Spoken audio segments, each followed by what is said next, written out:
During the years of the transatlantic slave trade, families were splintered, their lineage lost, leaving unanswered questions for many African Americans to this day. Questions like, where did I come from? Who are my people? I'm tired of being labeled. I'm an American. I'm not an African American. I'm an American. Oh, girl, don't set up the Twitter on fire. I'm sorry. What? I'm sorry. My Lord. What did you just say? Stop the tape right now. Okay. I will say this. What? I mean, I don't know where my roots go to. I don't know where my roots go to. I don't know how far back they go. I can't go on, I don't know how far back, and I don't know what country in Africa I'm from. But I do know that my roots are in Louisiana. I'm an American. And that's a colorless person. Because we're all people. I have lots of things running through my veins. Everything we were told was a lie. It's buried deep in all our memories, in our identity. They lied to us. It's time they know the truth about us.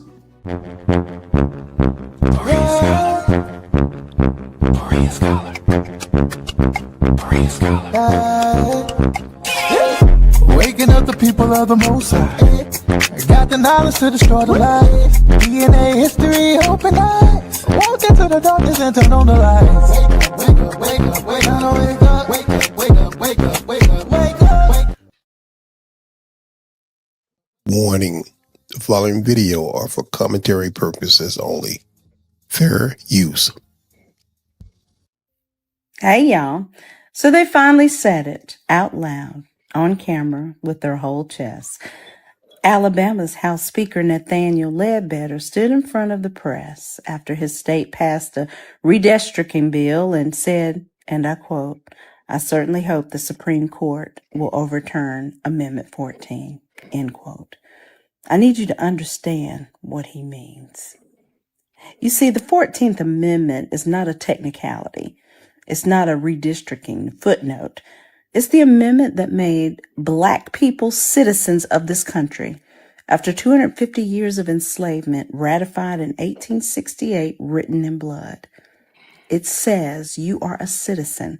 It says you have equal protections under the law. It says no state can strip your rights without due process. It is the legal spine of every civil rights victory we have ever won.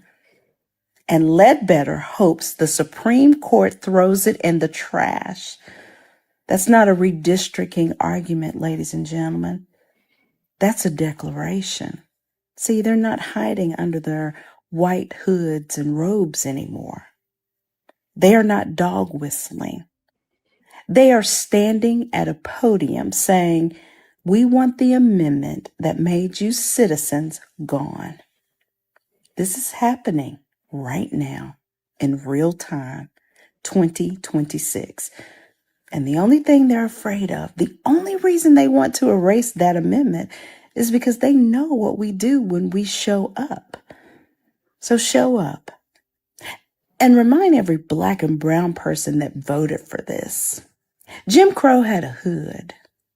This version has a law degree and a press conference.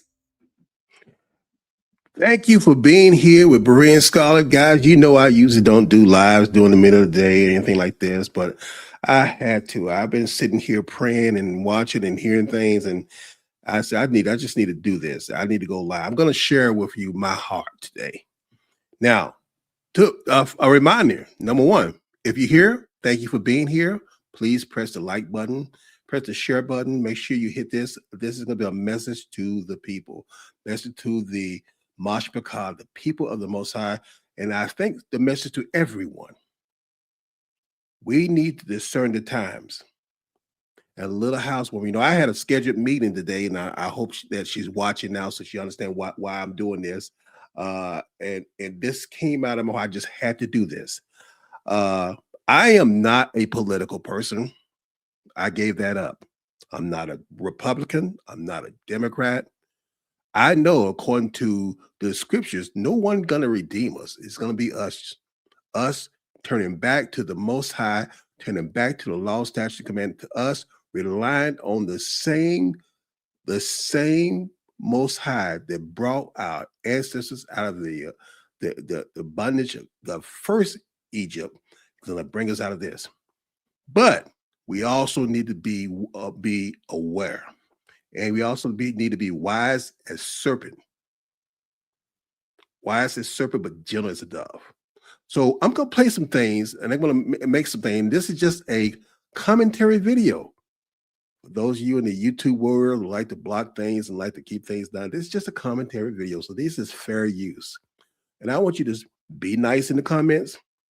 Thank you for my moderators. Watch out what's going on in the comments, but share your responses. Share your feelings on what you see happening.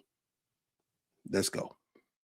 There is something so insidious happening right now to the Black community, and most white people literally have no idea it's even happening.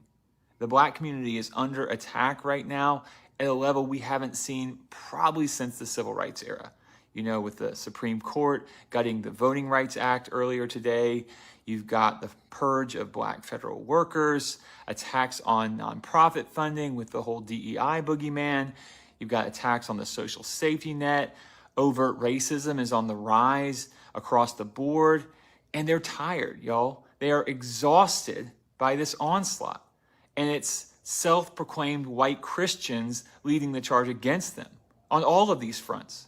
So if you are a white Christian and you are not deceived by Trump, we need to rally together around our Black brothers and sisters right now. We need to form a wall around them, and we need to say no more. No more, because this isn't right, and we cannot stand by and do nothing as they are getting absolutely pummeled like Reconstruction just ended or something.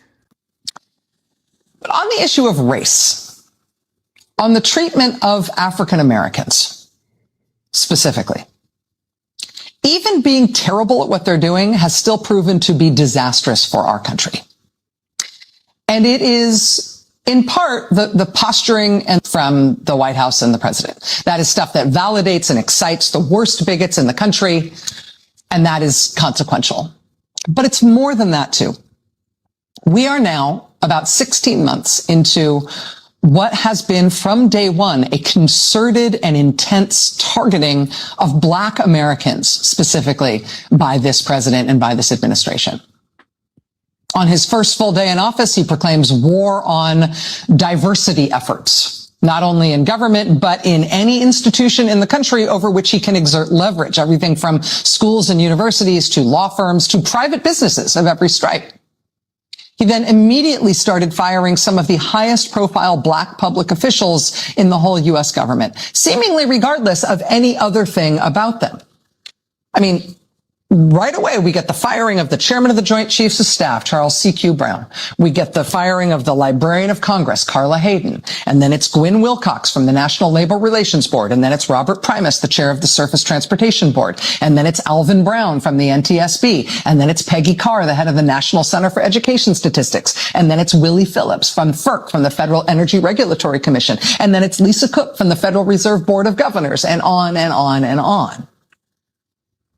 When Trump and his top political donor, Elon Musk, then started just lopping off huge swaths of the federal government to disastrous practical effect, the largest and most egregious cuts targeted federal agencies that employed a disproportionate number of Black employees. Reporter Erica Green wrote about this a few months ago for The Times, noting that nothing had moved backwards in the federal government for Black Americans this quickly or this far in over 100 years. Since Woodrow Wilson came in 1912 and resegregated the federal workforce. Quote, Black employees were fired or demoted to lower level jobs, relegated to separate and inferior lunchrooms and other facilities, and accused of making white women feel unsafe. Those who remained were humiliated. A Black worker in the Postal Service was surrounded by screens so white workers would not have to look at him. Another employee had a cage built around him to separate him from his white counterparts. A clerk in the Treasury Secretary's office was assigned to rewrite all correspondence to address Black employees by their first names. The way Trump addressed the Librarian of Congress, Carla Hayden, by her first name when he crowed publicly about firing her for no reason. In the year of our Lord, 2025, and now 2026, this president and this administration is not just inheriting that history from the Wilson administration, it's furthering it in its own ways.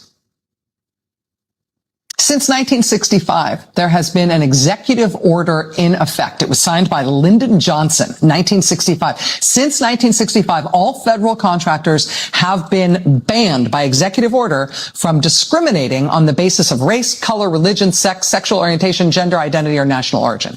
Donald Trump rescinded that 1965 rule on his first full day in office. Less than a month later, Trump announced another rule change.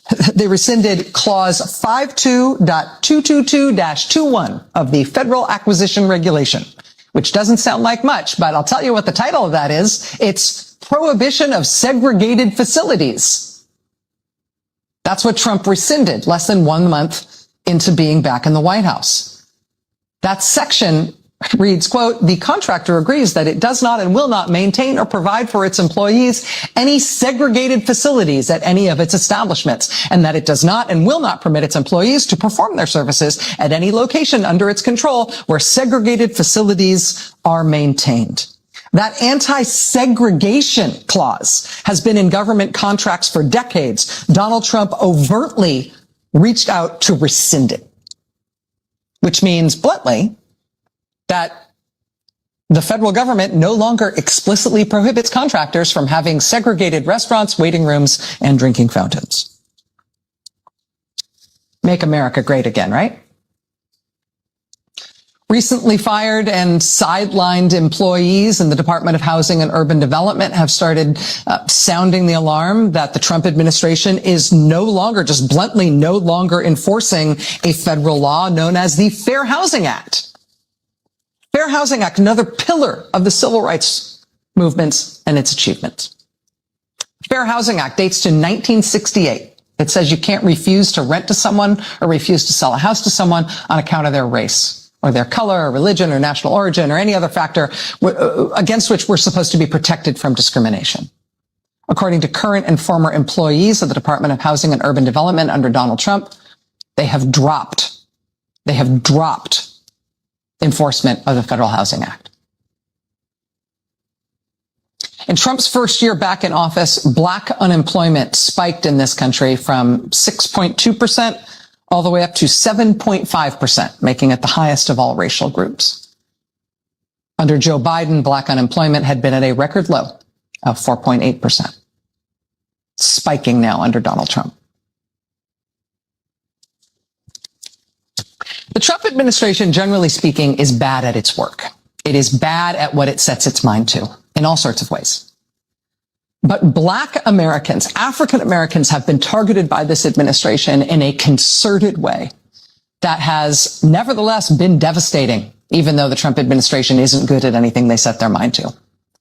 And that was all before the conservative majority on the U.S. Supreme Court, including all of Trump's appointees, voted to effectively end the Voting Rights Act a few days ago.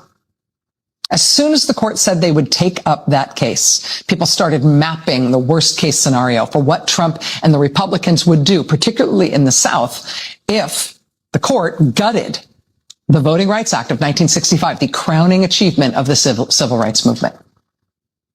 And the before and after looks like the snapback after the end of Reconstruction, after the Civil War. I mean, look at the state of Louisiana there. A third of the population of Louisiana is black. Louisiana's Republican governor canceled congressional elections that are already underway in that state to rush through new maps that will presumably make sure that even though 1/3 of the population of that state is black, there will be no black representation in Congress for Louisiana at all. South Carolina, 1/4 of the population is black. They have one majority-minority district represented by an African-American Democrat, Jim Clyburn. They are going to try to get rid of that one black district, so that South Carolina is all white, all Republican in representation, while 1/4 of the people who live in that state are black. In Tennessee, 1 in 6 residents is black. Republicans now want to make sure all 9 congressional seats in Tennessee are white. All 9 of them. They want it to be 9 to nothing, white and Republican. when 1 in 6 people in that state is Black. In her dissent from the majority ruling, Justice Elena Kagan said it will likely cause the largest reduction to minority representation since the end of Reconstruction. She probably didn't need to use the word likely there. The war on Black Americans that is being waged by this president and this Republican Party is one of the only things they have put their mind to in this past year that they've actually done pretty well at. A comprehensive attack on Black public officials and Black public power. A comprehensive attack on Black public officials in the federal government, Black employees in the federal government, Black representatives in Congress, and now all around the country, where everywhere Republicans are in charge, they are scrambling to make sure that Black public officials can no longer hold office. We're going to talk tonight about the pushback against that and the strategies to make them pay for it, both in Louisiana, which is ground zero here, and around the country. We're going to talk tonight about some surprising pushback from churches and the clergy. We're going to talk tonight about a blistering takedown of Trump and the administration in federal court in Washington in a most unexpected case. But big picture here, we are in the middle of something really radical in this country. Not just to get rid of our constitutional republic, to replace our form of government with something else, but to get rid of the multiracial democracy that our Constitution is supposed to protect. It is a message. I'm sorry, guys. Thank you for letting me know that I've been talking and you didn't see this. And I showed you that picture before about the Alabama Republican Party, and you didn't hear anything I said, but please forgive me. Charge to the head, not the heart. And that was me. I forgot to get myself off mute. But as I was saying before, the picture I had before this, I'm gonna go back to it because you didn't hear anything I said, but that's okay. This was the Republican session that came up in Alabama last week, that they ignored a direct tornado. I'm just gonna make this larger. Remember, guys, this is an unscheduled live. I'm just sharing my heart. I wanted to say this. I think sometimes we need to be aware of what's going on in our surroundings, and we need to know that we need to be about our Father's business. We need to be about our Father's business because there is a volatile attack on us. And I think it just made it worse. I did that. Okay. And I read this for you. You can't see it. Leaked video reveals Alabama Republican repassing redistricting maps in the middle of a literal tornado evacuation warning. It shows them huddled up in this place to pass this bill. These people stayed outside. They want to redistrict this map. I'm not going to play because of, a lot of, YouTube regulations, stuff like that. But they ignored a tornado warning to do this. Come on, guys. Come on, guys. Come on. They ignored a tornado warning to make sure they're getting to do this. And just like you said it before. And I was talking about the two pictures on the screen.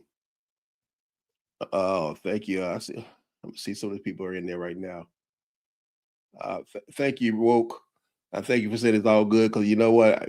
Like I said, I used to schedule everything. I didn't schedule this. I just came in and put this together because it's something that's moved on me to do this because we need to talk. Judah, we need to rise up.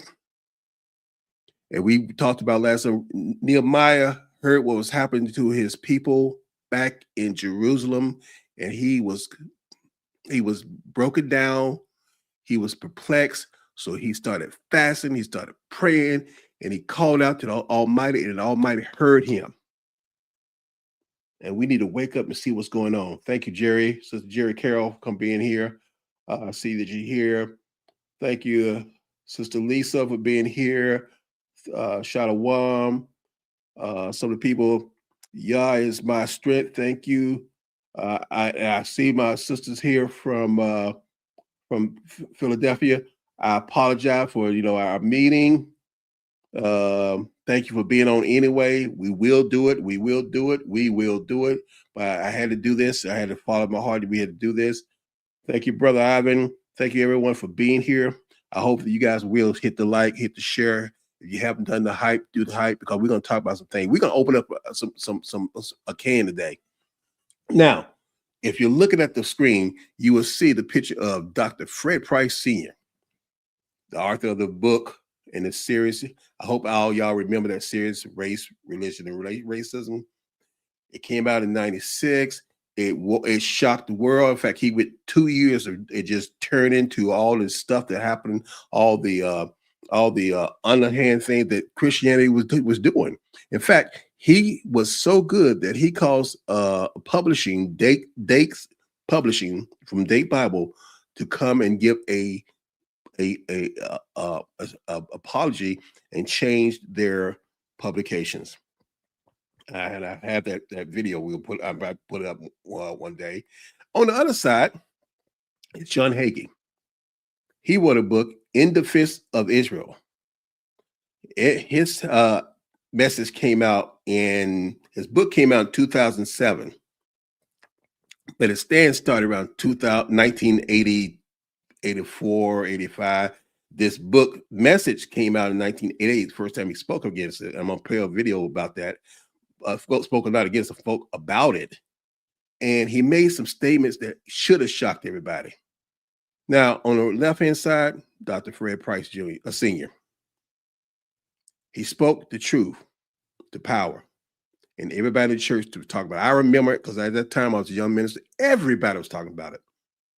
But if you did not watch Dr. John Hagee when he came out of his book, I didn't hear much of anything.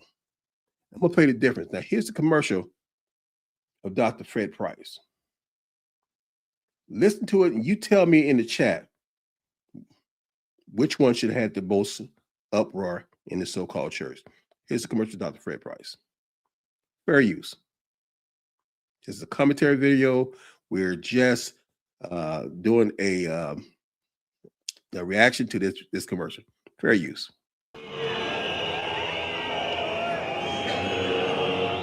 This is the way it is. Can we change it? You can be a part of the problem, or you can be a part of the solution. The church has been the most racist organization. Race, Religion, and Racism, the book. Help the church to right the wrong. This society, this nation, this world is screwed, and it's screwed because of the church. We have not done what Jesus told us to do.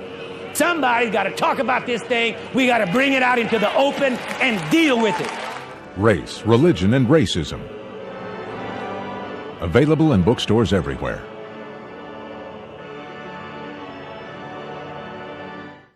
If God is for us, who can be against us? The cruel answer for blacks coming to America, almost everyone. The Christian church in America has been the leader of racism in the world. In his new book, Race, Religion, and Racism, Volume 2, Dr. Frederick Casey Price exposes how the church deviously twisted the gospel to oppose blacks in America. When blacks were first brought to this country, the lie was hatched that blacks were inferior, really just animals. In Race, Religion, and Racism, Volume 2, Dr. Price brings years of research together, revealing how the gospel was perverted to subjugate a whole race of people. This important book can be yours for your love gift of $23.95 by calling 1-800-927-3436. Color does not matter to God, because out of one blood, God made all men. Warfare and spiritual warfare. We face two very real battles. Our challenge is to see things the way they really are and help transform them into the way God intends them to be. Most of the world feels that Jehovah and Allah are the same God, but the messages and the messengers are as different as night and day. The Quran over and over and over again quotes from the Bible. The Bible never quotes from the Quran. In Race, Religion, and Racism, Volume 3, Dr. Price's passionate concern explores the essence of Islam. Muhammad had slaves. Jesus had followers. Muhammad enslaved women. Jesus healed and set them free. Race, Religion, and Racism, Volume 3. Call 1-800-927-3436. This is certainly the information you need at a time like this. Well, message. Well, that was a commercial that it showed his 3-volume series, and if you heard, he talked about Christianity, he talked about Islam, he talked about Black Islam specifically, and he talked about America as a whole. He wasn't biased, but he told the truth, and everybody from Black Christians, white Christians, all of them joined together and came against this man. Almost ruined his ministry. But on the other hand, John Hagee, I don't know if you remember his book. If you remember his book, please put a 1 in the chat. If you remember that book, his commercial, he ran in 2007. If you don't, I'm going to sort of jog your memory. Play the commercial right now. I'm delighted to present my latest book, In Defense of Israel. This book will expose the sins of the fathers and the vicious abuse of the Jewish people. In Defense of Israel will shape Christian theology. It scripturally proves that the Jewish people as a whole did not reject Jesus as Messiah. It will also prove that Jesus did not come to earth to be the Messiah. It will prove that there was a Calvary conspiracy between Rome, the high priest, and Herod to execute Jesus as an insurrectionist too dangerous to live. Since Jesus refused by word and deed to claim to be the Messiah, how can the Jews be blamed for rejecting what was never offered? Read it in this shocking expose, In Defense of Israel. Now, I hope you heard what he said. Just in case you didn't, I'm going to replay what he said. Take point what he said now. Fathers and the vicious abuse of the Jewish people. In Defense of Israel will shape Christian theology. It scripturally proves that the Jewish people... Read on the screen. The Jews as a people did not reject Jesus as Messiah. As a whole did not reject Jesus as Messiah. It will also prove that... It says Jesus did not come to earth to be the Messiah. Jesus did not come to earth to be the Messiah. It will prove that there was a Calvary conspiracy between Rome.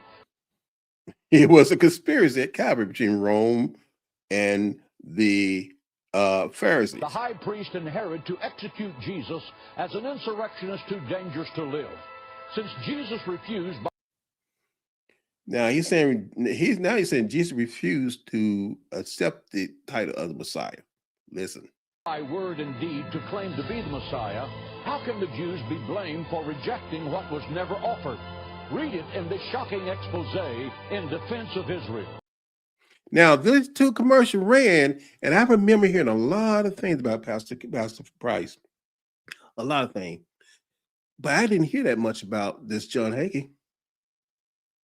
I didn't hear people up in arms about John Hagee. Remember, this commercial ran in 2007. Now, today people are coming out against him. Today, in 2026, people are coming out against him. But, I mean, that whole year while Dr. Fred Price was doing race, religion, and racism, all I heard, and I can call, if I call out the Fred Price, Jimmy Swagger, all the big names, they were saying how he's racing time, focus on color, that's dividing us. We need to come together. We all, as long as the blood of Jesus is red, we all okay. And people, this is what we need to bring out because our brothers and sisters are still stuck in this delusion. Because that delusion I was stuck in. And like I said, I'm not coming against any political party. I'm not coming against any say religion because they're all delusions. Christianity, Islam, Judaism, they're all delusion. But we need to be able to be wise so we can see these things to call them out so we can be the light that the Messiah calls us to be. Now, why did they have no problem with Dr. Hagee, but they had a much problem with Dr. Price? Let's look at how things happen in this so-called Christianity. We're going to come back to some of the things about Dr. Hagee later. I'm going to play this clip right here. This even some of us, and this is a video happened about, I think, 5 years from after Dr. Hagee, but he was still talking about the issue. This is his black minister as he take a walk. I don't have a black church. I don't have a white church. I don't have no mixed church. I got a Jesus church. I got a human church. Ain't about no colors and no certain cultures. It's about the kingdom of God. We need to stop this separating ourselves, talking about color and the black church community, white church community, and then all the rest of them, all that. Stop, y'all. Y'all know people are people. Humans are humans. I'm not no black person. I mean, a black pastor. Not a black person either. I'm a spirit. But no, I'm just a pastor of a congregation of people. We're not talking about their color or where they come from. I'm a pastor, not black pastor, not African American pastor. I'm a pastor. How many heard that before? Put a 1 in chat if you heard that before. Put a 1 in chat you heard that before. It's okay for us to we got to look over this. I'm not a white, I'm not a black, I'm not a white, I'm a pastor. Or I used to say this, I'm not this, I'm a Christian. I'm a man. Deny who you are. Deny who you are. But meanwhile, while we saying this is what they think of us.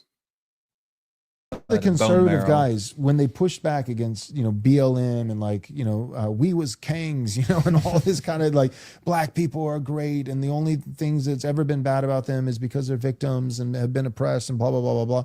And so when BLM and wokeness and all that stuff was going on, there were conservatives who pushed back. They were a little cowardly and a little late, but eventually they pushed back. But even the ones who pushed back, they pushed back to say, black people aren't that great, but neither are white people. And you're doing identity politics, by saying that I'm black and these are my people, but no one should be doing it. The way that it was pushed back against, instead of saying, because what should have been said, and I'll probably get clipped for this, but what should have been said is, hey, cut it out. You need to grow up. Stop throwing a fit. You're throwing a tantrum. Stop being a little boy. You're whining and crying about something that's ultimately your fault. Yeah. Stop blaming it on other people. It's your fault. Because here's the deal. It's like, well, slavery. The richest black people on God's green earth are African Americans. If slavery never happened, then you would be in a grass hut. Yeah. Right? Well, we need reparations. Your reparations are that you get to live in America. You're welcome. You're welcome. You get to have the Christian religion, That's live right. better than your ancestors. The greatest moment in history for any brown or black country is the moment that the white man's ships arrive on your shore. Would you let a black person into your church for church service? An Asian person, Indian person? No. Why is that? Why would you not let them into the church? Because that would lead to race mixing, breaking the covenant. And it doesn't mean that I hate those people. I don't hate you. I don't hate race mixing, breaking the covenant. Race mixing, breaking the covenant. And it doesn't race mixing, breaking the covenant. And it doesn't mean that I hate those people. I don't hate you. I don't hate this man here. I have no reason to hate him. Do you have any black friends? No, I'm friendly to black people, but you don't have any black friends. I don't have black friends. Well, the Greek word for God's love, there's 5 different Greek words for love, but the Greek word for God's love is agape, and it means unconditional love. So if you go off of unconditional love, and Chris Kim, who's Cambodian, says, hey, can I come to your church service? And you say no, then you would be treating him conditionally and partially. Right. Yeah, see, you're changing that meaning. I believe they're referring to Israel. God he gave covenant to Israel. You're trying to you have this idea that you have to interject other races into every statement Jesus made. Because everybody's not welcome to our church. There's a certain element of people that just aren't welcome. I make a joke sometimes, but it's a joke based upon, I think, a real fact. The image always showed Jesus Christ with arms outstretched, wide out, like everybody. But the reality is Jesus Christ is not wide arms. Right? His arms are, what he said, the pathway is straight and narrow.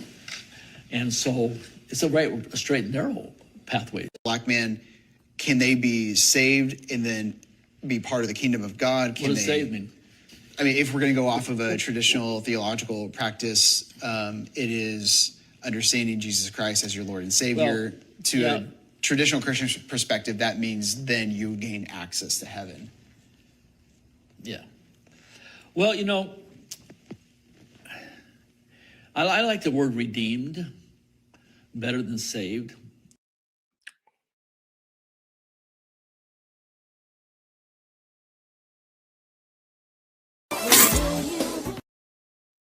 Wow. Wow. Meanwhile, I don't have a black church. I don't have a white church. I don't have no mixed church. I got a Jesus church. I got a human church. Ain't about no colors and no certain cultures. It's about the kingdom of God. that is a starch difference, folks. That is a starch difference. And I did have some clips that I was going to show of John Hickey's ministry. I didn't get a chance to put that up because you can see some of the things they say that are not very scriptural.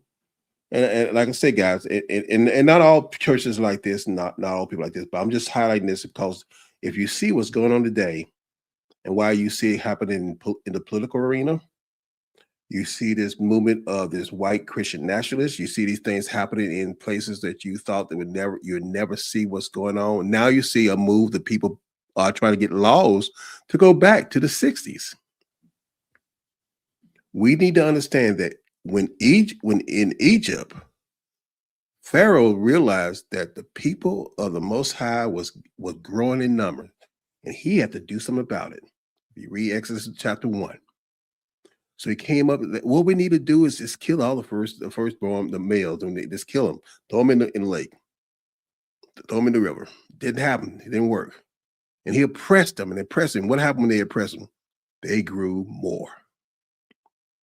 What happened when they oppressed us in the scriptures? We grew more.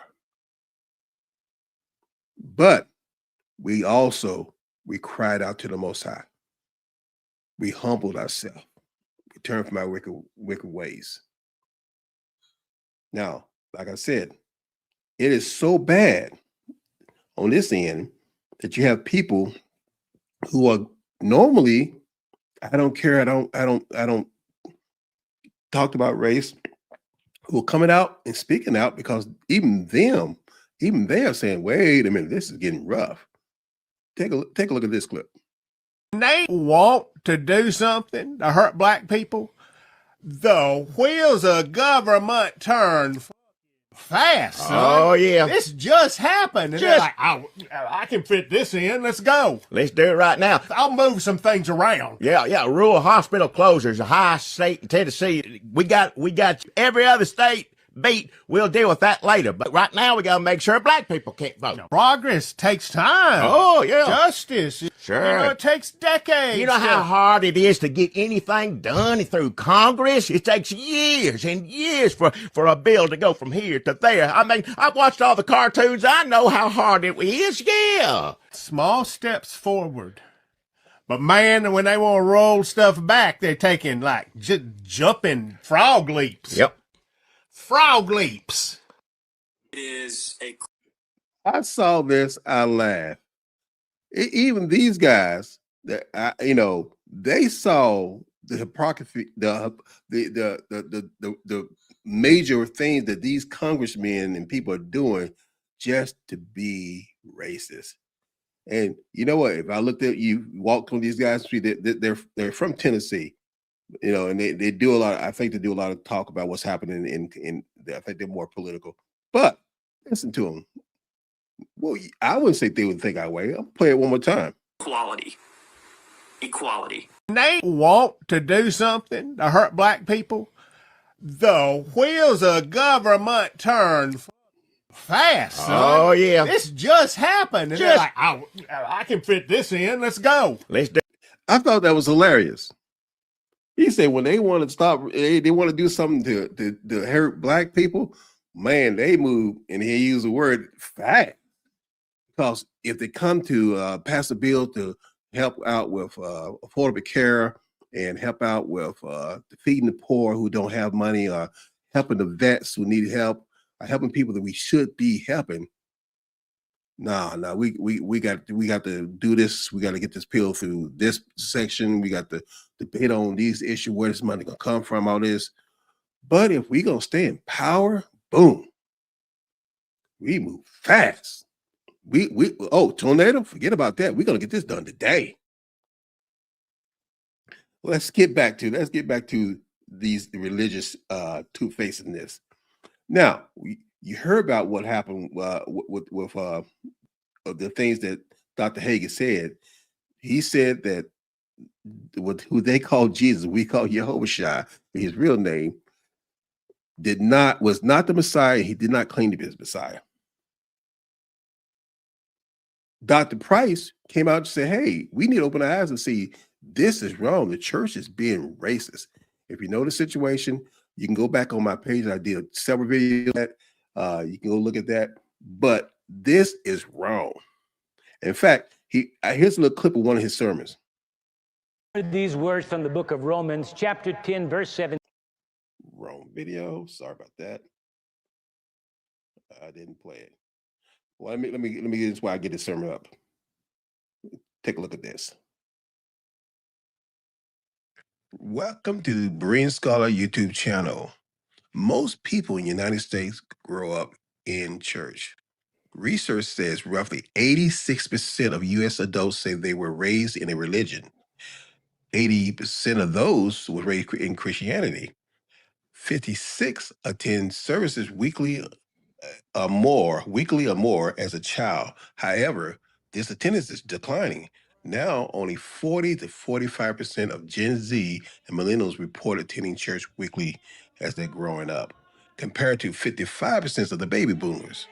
I'm one of those baby boomers. I grew up in churches just like this one. I grew up hearing songs like this. This is a taste of my childhood. Take a listen to this.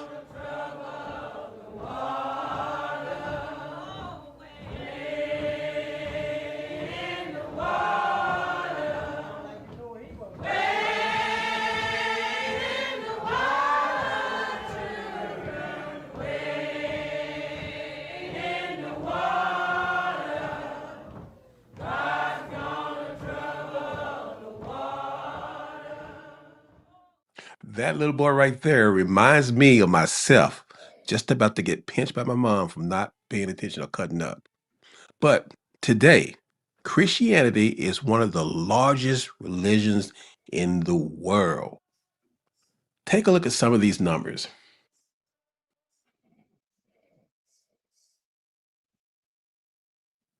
Now you look at the time date goes on and on. Check out the blue groups.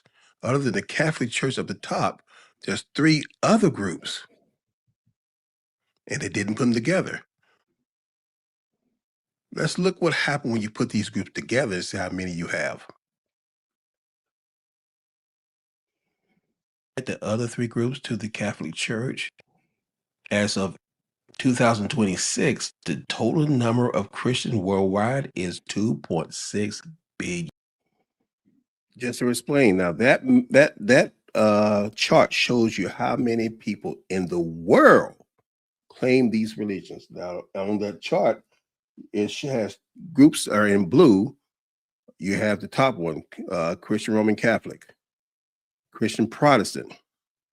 Next blue group down below is a Christian Eastern Orthodox, and you have the Christian Anglican. All of those are Christian groups, different diversion. Worldwide, there's over 2,000 different sects of Christian religion. Worldwide, over 2,000. In the United States, almost 200. I like to mention that because with people, like when they talk about us, and like some of the last interview we was talking about with that happened with Dr. Fred Price Jr., people like to hear when you talk about Israelites, which we're not a religion. We are people. We are ethnicity. I get tied up on that word. We are a people. We're a bloodline. We're descendants of Jacob, not a religion.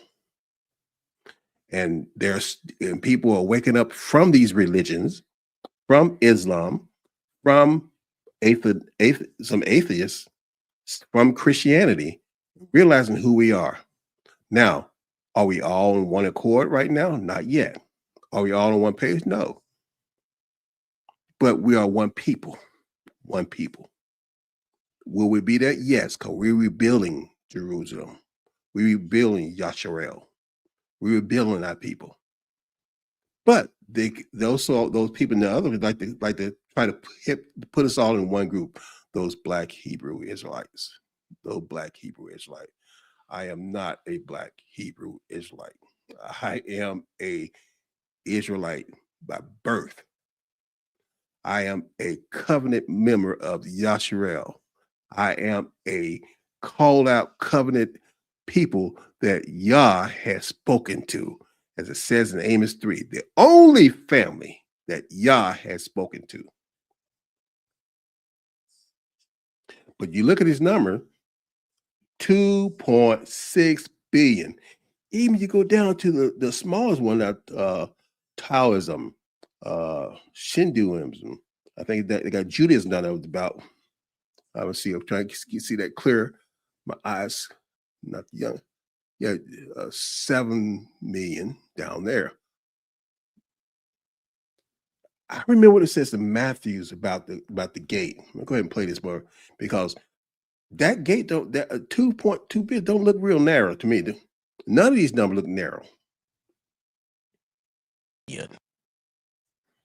2 gates, 2 paths. One leads to life, the other leads to destruction. Enter ye in at the strait gate. Because strait is the gate, and narrow is the way, which leadeth unto life, and few there be that find it. Not every voice behind a pulpit speaks for the Most High. Matthew 7:15, beware of false prophets. Now we have people today are still in these groups, still in these delusions. No matter what type of organization you're in, what kind of denomination you're in, we are called to be the light to show them. See, I was stuck in these organizations. I was a part of this. And you know, sometimes it's even hit me harder because I not only was a part of it, I taught people. I discipled people. And I remember I played this to show people that, yo, you know, I know what you're talking about, because I was up front saying it. And I wanted to share this today because when I saw this, I started with the issue when I saw about John Hagee and what he said about Jesus not being the Messiah and all this stuff. I said, how did they let this slide? I didn't hear that many people talk about that. Oh, they jumped all over Dr. Price when he came out against race, religion, and racism. But he's talking about Jesus not being Messiah. He's preaching doctrines that are supported by other Zionists and other people who we're not gonna call their names out right now. But it went by, it slid under the cover because our country is like that. But then again, like the black ministers I just played, we want to close our eyes and not see. We need to talk to our brothers and tell them to wake up. Wake up. When we get into, in fact, I had several other videos. The 45% of Gen Z and millennials, and I'm not going to play those videos. I want to talk to you, family, Mashpika. We are in a system who don't care about us. We're in a land that's not our own. Like it says in Barak, the second chapter, it's the second book of Barak, chapter 2. It's time for our stiff-necked people who are stiff-necked. It's time for us to wake up. But not only just wake up, it's time for us to first to humble ourselves and pray, fast, but then stand up and be accounted for in building this people back. Yes, the word said that Yahawasha is going to come and bring us back, but we have to be about his business while he's come. Is he going to find us laboring when he come? We don't have much time. We don't have much time. Now, the system don't like the truth going out. So you see videos like this all the time. You see truth being said from different people. I love, my brother, Pastor Richardson, Pastor like Benaya, and other people speaking the truth. And you don't see behind the scene how things are being suppressed. And you'll watch a video, say, oh, that's a great video, and keep going. How many people are pushing it out to other people? Because other people need to hear it. I believe most people in the chat today knows what's going on. You guys are all right. I thank the Most High for each and every one of you. I praise him. And when I'm in prayer time, that he cover your blessing, I know you're doing good. But there's people you know that are not. There's people you love that are not. We need to raise up a Gideon army. That just came to me, a Gideon army. We don't need many. We just need the one who will eat and look and not take his eyes off the prize. I saw one of the comments in the chat from Brother Mason that all the stuff that happened in the society is just another ploy to get our eyes on what's going on. And he's right about that. But it's also more than just a ploy. It's more than just a ploy. It's a sign that tells us where we at. It's a sign that tells us where we at. It also is a wake-up call to tell us what we need to be doing. We can't be comfortable. Nehemiah was not comfortable. In Nehemiah chapter 1, when he heard about what's happening, he was not comfortable being in the house of the king. He was in the big house. He was in if we talk about, he was in master's house. He could have said, been okay. Nehemiah said, I need to go before the Most High. Something got to be done. Help me, give me favor in this man. In fact, you go down to the last verse of the chapter, say, give me favor for this man. He was talking about the king, because I'm the cupbearer. I got a position here. I see now, I'm looking at the chat, and I love to see some of the faces I see here, but I know that each and every one of you have a person in your heart right now that you're praying for. And for those who'll be watching this video later, if this is you, same thing. I'm asking you to fast, pray, humble yourself, call on his name, and let's wake people up. Because the people, they're not slowing down in government. They're not slowing down in society. These religions are not slowing down. The white Christian nationalists are not slowing down. The Islam, the Black Islam, the Judaism, they are not slowing down. They're going to preach their delusions. They're going to come against. They're going to make comments in the chats. They're going to come in and try to talebearer. They'll come in and try to distract. They won't slow down. If you know how many people I had to delete because they say things that, this outlandish thing, trying to get off the topic about, just like that video of the black pastor I just played. I'm not a black man. I'm not a white man. I'm a Christian. Folks, I did not say anything about race. I'm talking about a people, a calling. I'm talking about a covenant that the Most High gave us. I'm talking about the way that he laid out for us to have eternal life. When the lawyer came, when the rich young ruler came to Yahawasha, he said, Master, how must I have eternal life? Yahawasha told him, obey the commandments. And he listed the commandments. He went to list about what he should do. And he said, all these I've done since my youth. What else should I do?